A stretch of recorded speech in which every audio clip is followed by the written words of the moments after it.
Captain Marcus Blake pressed his back against the broken concrete wall as alien plasma bolts burned the air around him. The once great city of New York lay in ruins, its tall buildings now twisted metal and stone. Smoke filled the sky and the screams of dying humans echoed through the empty streets. Marcus checked his rifle and found only 3 bullets left. He had been fighting the Vorthak invaders for 6 months, watching his world die piece by piece. The aliens were winning, and Marcus knew it. Their gray ships filled the sky like dark clouds, and their soldiers marched through every city on Earth. These creatures stood 8 feet tall with 4 arms and skin like metal armor. Their weapons could melt through steel, and their ships could destroy entire blocks with one shot. Humanity had tried everything, but nothing worked against the Vorthak Empire. Marcus heard heavy footsteps coming closer. 3 Vorthak soldiers rounded the corner, their red eyes glowing in the smoke. He raised his rifle and fired his last 3 shots. 2 aliens fell, but the third one aimed its plasma weapon at him. Marcus closed his eyes and thought about his wife Sarah, who died in the first attack on Washington. At least he would see her again soon. The plasma bolt hit his chest and Marcus fell to the ground. As his life faded away, a small device on his wrist began to flash red. The device measured his heartbeat, and when it stopped, it sent a signal deep into space and down into the Earth itself. Marcus Blake, the last official defender of humanity, was dead. Far beneath the mountains of Colorado, ancient computers received the signal. Red lights began flashing in a hidden facility that had been dark for 20 years. Massive machines hummed to life, and warm air flowed through metal tunnels that had been cold and silent. In a room marked with warning signs, 4. Metal pods began to open with the sound of escaping gas. Steam poured out of the first pod as a woman sat up slowly. Her name was Amy Sterling, and she had been asleep for 20 years. The last thing she remembered was volunteering for an experiment that would make her stronger and faster than any normal human. The scientists had promised she would wake up when Earth needed her most. Now she was awake, and her body felt different. Her muscles were harder, and her mind was clearer than ever before. Amy stood up and looked at her reflection in the metal walls. Her blonde hair was longer, and her blue eyes seemed to glow with new light. She felt power flowing through her body like electricity. Her enhanced hearing picked up the sounds of 3 other pods opening behind her. Lisa Kane emerged from the second pod, her dark hair falling around her shoulders. She had been a weapons expert before the experiment, and now she could see targeting data floating in her vision like a computer display. Her arms felt strong enough to break steel and her hands steady enough to hit any target. The third pod released Nina Cross, a small woman with brown hair and green eyes. She had always been good at hiding and moving without sound, but now she could almost disappear completely. Her skin could change color like a chameleon, and her feet made no noise on the metal floor. Zara Vale came out of the last pod, her red hair bright against her pale skin. She had been chosen for her smart mind, and now she could process information faster than any computer. She could remember everything she had ever seen or heard and make battle plans in seconds. The 4 women looked at each other without speaking. They all felt the change in their bodies and minds. They were no longer fully human, but something more. The Phoenix Enhancement Program had worked exactly as planned. They were now the ultimate soldiers, designed to fight when all hope was lost. Amy walked to a wall panel and pressed her hand against it. The computer recognized her genetic signature and screens came to life around the room. Data flowed across the displays, showing the current state of Earth. What they saw made their enhanced hearts sink with grief. The Vorthak Empire had conquered every major city on the planet. Billions of humans were dead, and the survivors lived, in hiding like animals. The alien invaders were strip mining the planet for rare metals and planned to drain the core itself. Earth would be left as a dead rock floating in space, but the computer also showed something else. Across the planet, other Phoenix facilities were coming online. In hidden bases under London, Tokyo, Sydney, and Mexico City, more enhanced soldiers were waking up from their long sleep. Humanity's last hope was rising from the underground. Amy felt anger burning in her chest as she watched videos of Vorthak soldiers destroying human cities. These aliens thought they had won, but they had never faced the Phoenix soldiers. They had never met humans who refused to stay dead. As the four women prepared to leave their underground tomb, something unexpected happened. A soft chime echoed through the facility, and a new voice spoke through the speakers. The voice was female, but had a strange musical quality that no human throat could make. Phoenix, soldiers of Earth, this is Lyrelay Moon Whisper of the Etherian Collective. We have been monitoring your world and know of your awakening. Our ships are hidden in your outer solar system. We too fight the Vorthak Empire and we offer our alliance. Please respond if you can hear this message. Amy looked at her three companions and saw the same questions in their eyes. Who were these Etherians? And could they be trusted? The computer showed no record of this alien race in any human database, but if they were enemies of the Vorthak, perhaps they could become friends of humanity. Zara quickly analyzed all available data about the signal and determined it was coming from beyond Neptune. Her enhanced mind calculated that whoever sent it had technology far more advanced than anything the Vorthak used. This could be the advantage humanity needed. Amy made her decision. She activated the communication system and spoke into the microphone. This is Lieutenant Colonel Amy Sterling of Phoenix Squad Alpha. We hear your message, Lyrelay Moon Whisper. Humanity accepts your offer of alliance. What do you need from us? The reply came quickly. We need brave souls willing to fight impossible odds. We need warriors who never surrender. We need you to be exactly what you are, human. 3 days after first contact with the Etherians, Amy Sterling stood on a hilltop overlooking the ruins of Denver. Her enhanced eyes could see Vorthak patrol ships moving between the broken buildings like metal vultures. The enemy had turned the city into a mining operation, stripping valuable metals from every structure. Human survivors hid in the underground tunnels, living on scraps and hope. Lisa Kane crouched beside Amy, her targeting display tracking 17 different alien soldiers moving through the streets below. Her enhanced muscles could fire weapons, with perfect accuracy from distances that would challenge any normal human. She had already eliminated 6 Vorthak scouts in the past hour without them knowing what hit them. Movement from the east, Nina Cross whispered through their communication system. Her voice seemed to come from empty air because her camouflage ability made her nearly invisible even to her own team. She had been scouting the area for hours, moving like a ghost through enemy territory. Zara Vale monitored all communications, from their hidden base inside an abandoned subway station. Her enhanced mind processed hundreds of radio signals at once, sorting through Vorthak military chatter and resistance fighter messages. She had already identified the locations of 3 enemy command posts and 2 weapon storage facilities. But today was different. Today they would meet their alien allies face to face. A shimmering light appeared in the forest beyond the city. The air seemed to bend and twist until a small spacecraft became visible, its surface covered in patterns that looked like flowing water. The ship made no sound as it landed among the trees, its technology far beyond anything humans had ever created. Amy led her team down the hillside toward the landing site. As they approached, a section of the ship's hull dissolved like morning mist, and 3 figures stepped out. The Phoenix soldiers stopped and stared because they had never seen anything like these beings. The Etherians looked almost human, but somehow more perfect. They were tall and graceful, with pointed ears and eyes that sparkled like stars.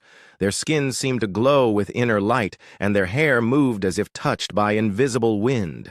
They wore clothing that appeared to be made from living plants and metal that flowed like liquid.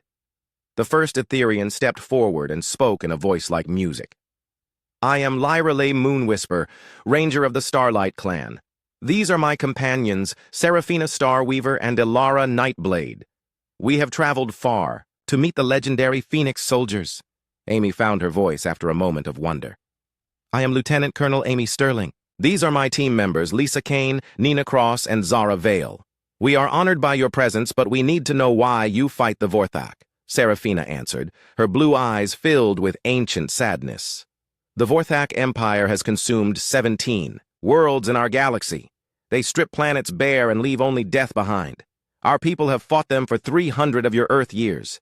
When we learned they had targeted your world, we came to offer our assistance. Lisa stepped forward, her warrior instincts recognizing a kindred spirit in Alara Nightblade. The Etherian carried weapons that seemed to be made from crystal and starlight. "What can you tell us about their weaknesses? We have been fighting for months, but their armor seems impossible to penetrate." Ilara smiled and touched one of her crystal blades. "Vorthak technology depends on specific energy frequencies. Our weapons are tuned to disrupt their systems. We can teach you to modify your firearms to use similar principles. But first, we must show you something important." The Etherians led the Phoenix soldiers back to their ship.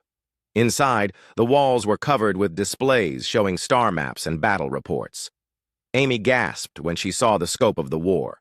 The Vorthak Empire controlled hundreds of star systems and had armies numbering in the billions. Earth was just one small target in their massive campaign of conquest, but the displays also showed something else. Across the galaxy, dozens of alien races were fighting back against the Vorthak. The Etherians had built a coalition of worlds, determined to stop the Empire's expansion. Earth could become part of this galactic resistance.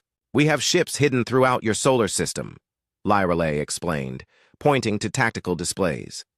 "Our fleet includes 40 vessels with crews trained in space combat. But we cannot fight the ground war for you. That requires beings who understand this world and will never surrender it." Zara studied the alien technology with fascination. Her enhanced mind quickly grasped concepts that would take normal humans years to understand. "Your ships use biological computers integrated with crystal matrices. The processing power is incredible. If we could adapt this technology to our communication networks, we could coordinate resistance cells across the entire planet." Seraphina nodded approvingly. "You learn quickly, Zara Vale. This is why we chose to ally with humanity. Your species combines intelligence with determination in ways we have rarely seen. The Vorthak underestimate you, which will be their downfall." Over the next several hours, the Phoenix soldiers learned about Etherian technology and culture. The Elven race had evolved on a world where nature and technology merged into one system. Their weapons grew like plants, and their ships were partly alive. They could manipulate energy with their minds and communicate across vast distances through telepathic networks, but the Etherians also learned about human nature. They were amazed by the Phoenix soldiers' willingness to sacrifice themselves for their species. The enhancement process that created the Phoenix warriors was dangerous and shortened their lifespans, but all 4 women had volunteered without hesitation. "Your enhancement program is remarkable," Lyreley said as she examined Amy's medical data. "The genetic modifications have given you abilities that rival our own natural gifts, but the cost to your life force is severe. Is there no way to reverse the damage?" Amy shook her head calmly. "We knew the risks when we volunteered. We have maybe 10 years before the enhancements kill us. But 10 years is enough time to save our world and teach others to carry on the fight." As night fell, the unlikely allies made their plans. The Etherians would provide technological support and intelligence about Vorthak operations. The Phoenix soldiers would coordinate attacks with human resistance groups and other enhanced teams around the world. Together, they would begin the long process of liberating Earth, but their first mission would be a rescue operation.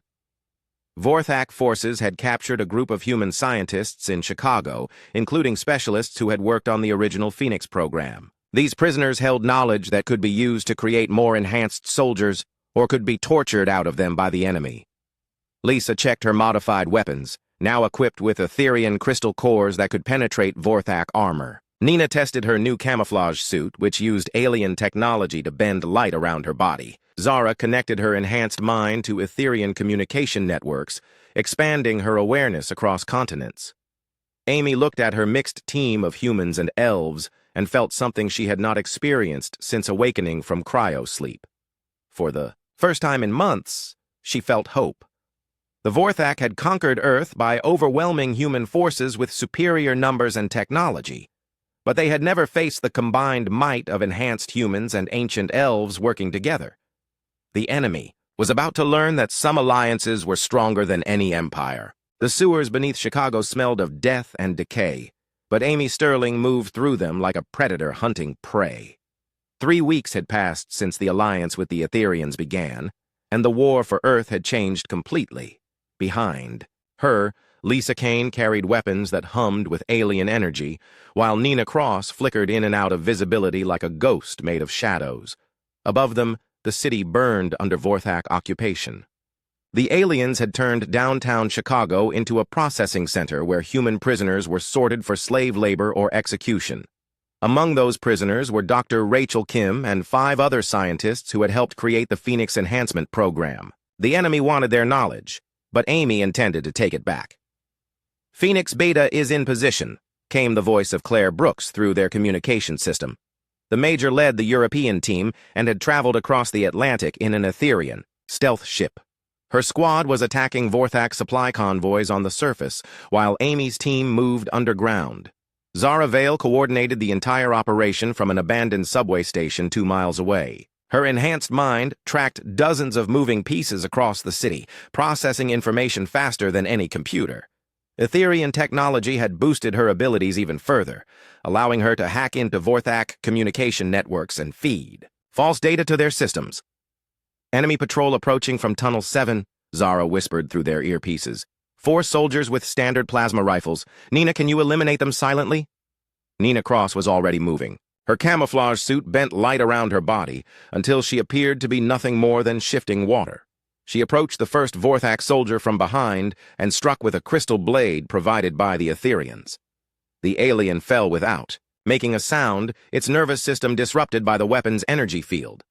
The other 3 Vorthak soldiers turned in confusion, unable to see their attacker. Nina moved between them like dancing wind, her enhanced reflexes allowing her to strike faster than their eyes could follow.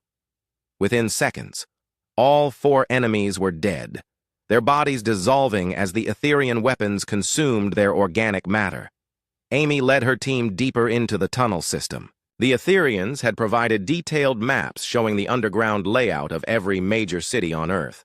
Their scout ships had been watching human civilization for decades, preparing for the day when alliance might be possible. That day had finally come, born from desperation and mutual need. "I still cannot believe these elves have been spying on us for so long," Lisa muttered as she checked her rifle's crystal power core. The weapon could now fire bolts of pure energy that would melt through Vorthak armor like butter through hot metal. Amy understood Lisa's concerns. Trust did not come easily when the survival of your species was at stake. But the Etherians had proven their worth in the past 3 weeks. Their ships had destroyed 6 Vorthak supply vessels, and their technology had given human resistance fighters the tools they needed to fight back. The tunnel opened into a large chamber where several passages met. Amy held up her hand to signal a halt as her enhanced hearing picked up the sound of marching feet. Through the darkness came a column of human prisoners being herded by Vorthak guards. The humans looked broken and defeated, their clothes torn, and faces covered with dirt and dried blood. Amy counted 12 prisoners and 6 alien guards. Among the captives, she recognized Dr. Rachel Kim from her file photos. The scientist looked older and thinner than her pictures, but her eyes still held the sharp intelligence that had helped create the Phoenix soldiers. "Take the guards first," Amy whispered to her team. "Use minimum force on the prisoners. Some of them might be collaborators." Lisa positioned herself at the far end of the chamber while Nina moved to flank the column from the left side. Amy approached from the front, her enhanced muscles coiled and ready to spring into action. The Vorthak guards were focused on keeping the prisoners moving and did not notice the death approaching them from 3 directions. The attack lasted less than 10 seconds. Lisa's energy rifle burned through 2 aliens before they could react. Nina appeared behind another guard and drove her crystal blade through its spine. Amy charged the remaining 3 Vorthak soldiers, her enhanced strength allowing her to crush their weapons with her bare hands before finishing them with her sidearm. The human prisoners cowered against the tunnel walls, expecting to be killed by their rescuers. Many had seen resistance fighters turned into criminals by desperate hunger and fear. But Amy raised her hands peacefully and spoke in a calm voice. "I am Lieutenant Colonel Amy Sterling of the Phoenix Enhancement Program. We are here to rescue Dr. Rachel Kim and any other scientists among you. The rest of you will be escorted to a safe zone controlled by human resistance forces." Dr. Kim stepped forward slowly, her scientific mind struggling to process what she was seeing. "Phoenix soldiers. The program actually worked. You have been in cryosleep for 20 years. Amy nodded grimly. We woke up 3 weeks ago when Captain Marcus Blake died. The fail-safe protocols activated and brought us online. Now we need your help to create more enhanced soldiers. The doctor shook her head sadly.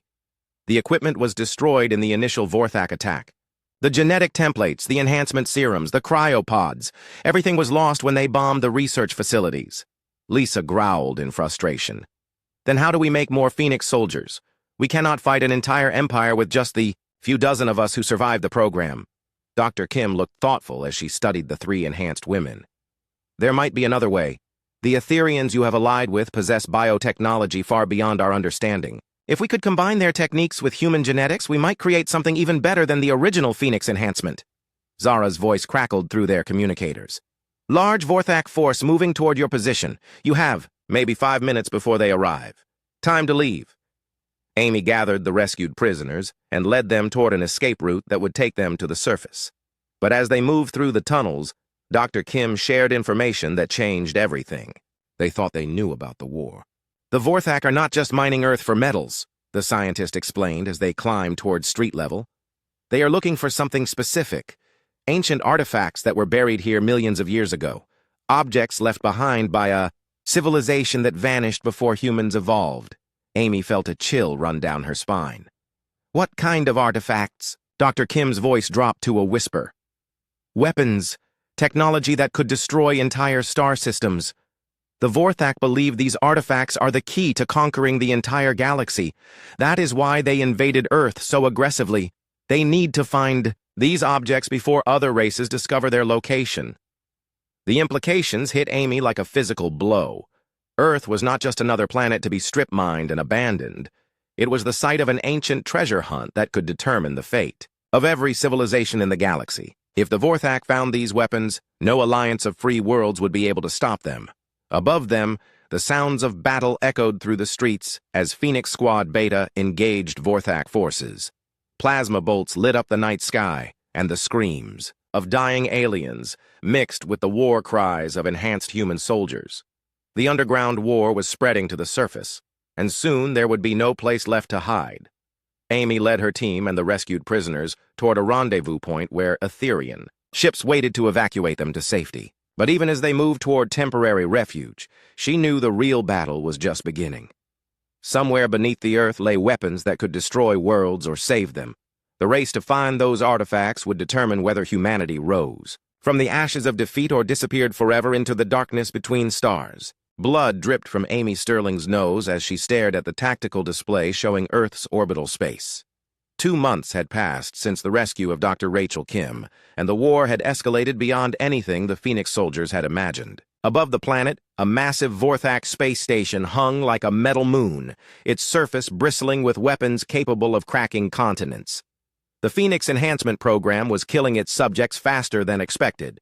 Amy's enhanced metabolism burned through her life force like fire-consuming paper. Her blonde hair now showed streaks of gray, and her hands sometimes shook when she thought no one was looking.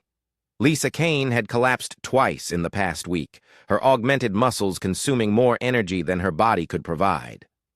The Planet Killer will be operational in 72 hours, Zara Vale reported from her command station. Her red hair had turned almost white from the stress of processing massive amounts of data through her enhanced brain. The Etherian neural interfaces had tripled her computational power, but the strain was visible in the lines around her eyes. Nina Cross materialized beside them, her camouflage suit flickering as its power systems struggled to keep up with her deteriorating biology. Phoenix teams worldwide are reporting the same problems. We are burning out faster than the original projections suggested. The combination of Etherian technology and human enhancement is accelerating the cellular breakdown. Amy accepted this news with the calm of a soldier who had always known she was living on borrowed time. Around her, the combined human-Etherian command center bustled with activity as beings from 2 worlds worked together to plan their desperate assault on the orbital weapon. Lyrelay Moonwhisper coordinated with Etherian fleet commanders while Seraphina Starweaver analyzed Vorthak defensive patterns. Dr. Rachel Kim approached with a data tablet in her hands and worry in her eyes. I have been studying the enhancement breakdown with Etherian biospecialists. There is a way to temporarily boost your abilities, but the cost would be severe. We could flood your systems with concentrated enhancement serums, giving you the strength of 10 normal Phoenix soldiers for approximately 6 hours. Lisa looked up from cleaning her crystal-powered rifle. What would that do to us afterward? The doctor's voice was barely audible. It would kill you. The cellular damage would be immediate and irreversible. You would have 6 hours of incredible power, followed by complete system failure. Amy studied the orbital display again. The Vorthak planet killer was protected by energy shields that could deflect any weapon the Etherian fleet possessed. The only way to destroy it was from the inside, which meant boarding parties would have to fight their way through hundreds of alien soldiers to reach the reactor core. How many doses of the enhancement booster do we have? Amy asked quietly. Dr. Kim checked her tablet. Enough for 12 soldiers. The Etherian biolabs have been working around the clock to synthesize the compounds, but the process is extremely complex. Across the command center, Claire Brooks stood up from her planning table. The European Phoenix team leader had arrived on an Etherian transport ship just hours before, her squad having fought their way out of London after destroying 3 Vorthak command centers. Her brown hair was singed from plasma fire, and her left arm was wrapped in bio-regenerative bandages. My team volunteers for the suicide mission, Claire announced. We have been fighting in urban environments for 2 months. We know how to move through alien ship corridors and disable their technology. Kate Murphy, leader of Phoenix Squad Gamma from South America, shook her head firmly. My squad has the most experience with explosives. We should be the ones to destroy the reactor core. Amy felt pride and sorrow warring in her chest as she looked at the enhanced soldiers who had become her sisters in arms. Every Phoenix warrior in the room was volunteering to die for the chance to save their world. This was what humanity meant to her. Not the cities or the technology or the art, but this willingness to sacrifice everything for others. We will need multiple teams, Amy decided. The station is too large for one squad to cover effectively. Alpha, Beta, and Gamma squads will each take enhancement boosters and assault different sections simultaneously. The Etherian fleet will provide cover and extraction for any survivors. Alara Nightblade stepped forward, her crystal weapons gleaming in the artificial light. Etherian commandos will accompany each Phoenix team. Our stealth technology and energy weapons will complement your enhanced abilities. Together, we can reach the reactor chambers. Over the next 24 hours, the assault teams prepared for what everyone knew would be a one-way mission. Phoenix soldiers tested their modified equipment while Etherian technicians made final adjustments to the enhancement boosters. The biochambers that would deliver the fatal doses hummed with energy that seemed to make the air itself vibrate. Amy stood in the medical bay watching Lisa Kane receive her pre-mission enhancement. The process looked peaceful, almost like sleeping, but Amy could see the readouts showing cellular activity spiking to dangerous levels. Lisa's vitals climbed steadily as the serums flooded her system with power that would burn through her life force in hours. I can feel it, Lisa whispered as she sat up from the biochamber. Her dark eyes now glowed with inner fire, and her movements seemed to leave trails of light in the air. I feel like I could tear apart a starship with my bare hands. Nina Cross emerged from her own enhancement chamber, her body flickering between visible and invisible as her camouflage systems synchronized with her boosted biology. The power is incredible, but I can feel it consuming me from the inside. Every cell in my body is screaming. Zara Vale was the last to undergo the process. As the enhancement serums entered her system, her red hair began to glow and her eyes became like green stars.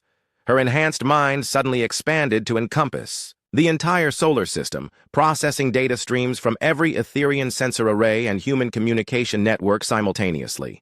I can see everything, Zara gasped as she stepped out of the chamber.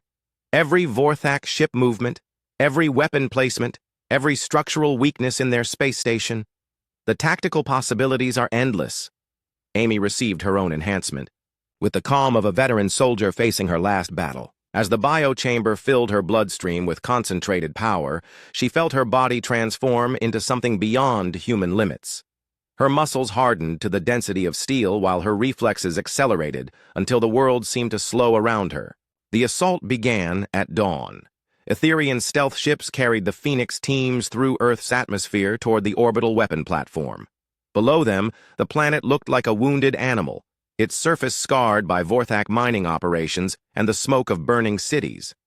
As their ship approached the enemy station, Amy looked at her enhanced sisters and felt a deep sense of completion. They had been created to be humanity's ultimate soldiers, and now they would fulfill that purpose completely.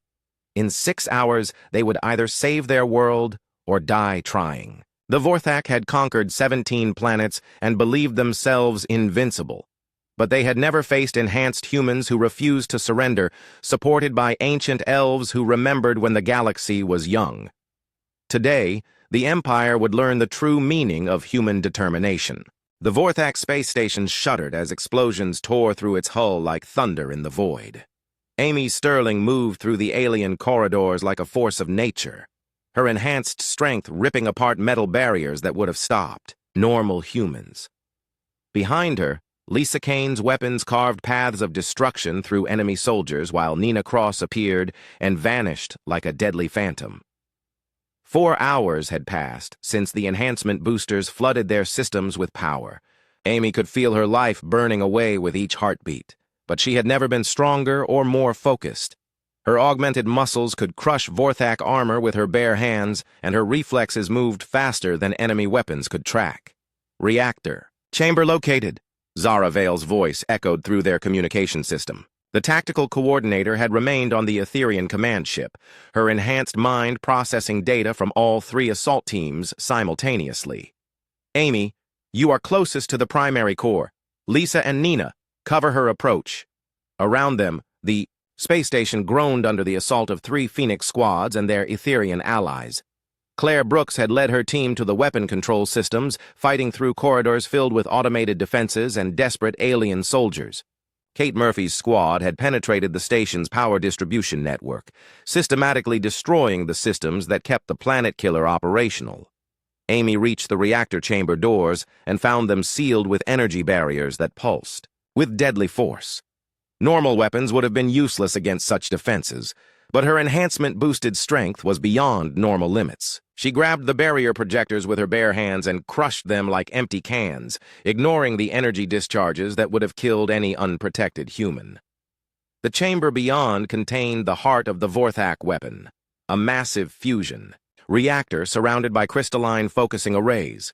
The device pulsed with enough energy to crack continents, its alien technology harvesting power from compressed matter and directing it toward Earth's surface.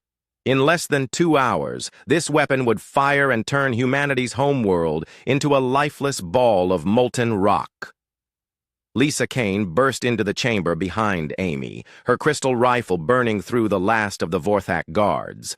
Her enhanced targeting systems had achieved perfect accuracy throughout the mission, every shot finding vital points in enemy armor and electronics. But her hands were shaking now as the enhancement serums consumed her cellular structure from within. Ilara says the Etherian fleet is taking heavy damage, Lisa reported between gasps for breath. The Vorthak reinforcements arrived faster than expected. We have maybe 30 minutes before they break through our ships and retake the station. Nina Cross materialized beside them, her camouflage suit flickering erratically as her biology began to fail. I have planted explosives throughout the support structure. When this reactor goes critical, it will take half the station with it. But someone needs to manually trigger the overload sequence. Amy studied the alien control systems with her enhanced perception. The Vorthak had built their technology to be operated by beings with 4 arms and different brain structures, but her augmented mind could puzzle out the basic functions. She began inputting commands that would disable the reactor's safety systems and cause a cascading failure. "Warning," came Zara's voice, strained with effort. "My biological systems are failing faster than projected. I am losing connection to the tactical networks. All teams need to evacuate immediately." Through the chamber's viewports, Amy could see the battle raging in space around Earth.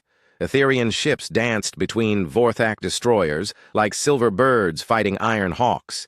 Explosions lit up the darkness as vessels from both fleets died in, brilliant flashes of superheated metal and vaporized atmosphere. But something else was happening in the depths of space. New ships were arriving at the edge of the solar system, but these were not Vorthak reinforcements. The vessels had sleek designs that seemed to flow like water, their hulls covered in organic patterns that pulsed with bioluminescent light. Additional Etherian fleets entering the battle zone, Zara reported with growing excitement despite her failing health. Ships from 12 different star systems. The Galactic Coalition has arrived to support Earth's liberation. Amy felt a surge of hope as she watched the new arrivals engage the Vorthak forces. The alien empire had expected to face only a single Etherian fleet and the scattered remnants of human resistance. They had not prepared for a coordinated assault by dozens of species united in their hatred of Vorthak tyranny. The reactor's overload sequence was almost complete. Amy's enhanced fingers flew across the alien controls, her augmented mind processing the complex energy patterns faster than any Vorthak engineer could have managed. Warning lights began flashing throughout the chamber as the fusion containment field started to destabilize. 30 seconds to critical failure, Amy announced. All teams, evacuate now. Lisa and Nina were already moving toward the exit. Their enhanced bodies struggling to maintain coordination as cellular breakdown accelerated. Amy followed them, but her legs gave out halfway to the door. The enhancement boosters had finally pushed her biology beyond its limits. Go, Amy ordered her teammates. I will trigger the final sequence manually. Lisa turned back with tears in her eyes. We are not leaving you behind. Amy smiled as she crawled back toward the reactor controls. You are not leaving me behind. You are carrying me forward. Everything we fought for, everything we sacrificed, it continues with the humans who survived this war. Nina helped Lisa toward the evacuation route as Amy reached the manual override panel. Her vision was blurring, and her enhanced muscles were beginning to shut down, but her purpose remained crystal clear. She would complete the mission that had begun when she volunteered for the Phoenix Enhancement Program 20 years ago. The reactor reached critical mass as Amy pressed the final activation sequence. Through the chamber's viewports, she could see Etherian rescue ships racing toward the station to evacuate the surviving assault teams. In the distance, Earth hung in space like a blue jewel, scarred but unbroken. The explosion that followed could be seen from the planet's surface as a new star blazing in the sky. The Vorthak space station disappeared in a flash of nuclear fire that briefly outshone the sun itself. With it, died the alien empire's dreams of easy conquest and quick victory. 3 months later, Zara Vale stood in the rebuilt command center of New Geneva, watching reports flow in from liberated cities around the world. Her red hair had turned completely white, and her enhanced abilities were fading as her cellular structure slowly returned to normal human limits. The Etherian medical technology had found a way to halt the enhancement breakdown, but the process could not be reversed. Lisa Kane entered the command center carrying a tablet filled with recruitment applications. Thousands of humans had volunteered for the new Phoenix Enhancement Program, inspired by the sacrifice of the original soldiers. The process was safer now, combining Etherian biotechnology with human genetics to create warriors who could fight without dying. The first new Phoenix squads will graduate next month, Lisa reported. Dr. Kim says the Etherian enhancements will allow them to serve for normal human lifespans while retaining enhanced abilities. Outside the window, construction crews worked to rebuild the city's skyline. Human and Etherian engineers labored side by side, creating structures that combined both species' technologies into something entirely new. The partnership forged in desperation was becoming a permanent alliance that would reshape both civilizations. Nina Cross appeared beside them, her camouflage abilities now more subtle but still effective. Intelligence reports indicate Vorthak. Forces are retreating from 17 star systems. The Galactic Coalition is pursuing them, but the Empire's main fleet is falling back toward their core worlds. Zara nodded as she processed the strategic implications. The war was far from over, but humanity had proven itself worthy of membership in the galactic community. Earth would never again face conquest alone. In the distance, Etherian ships shared orbital space with human vessels as both species prepared for the long campaign ahead. The Vorthak Empire had awakened something they never expected when they invaded Earth. They had awakened humanity's ultimate soldiers, and those soldiers had forged an alliance that would burn across the galaxy until every world was free.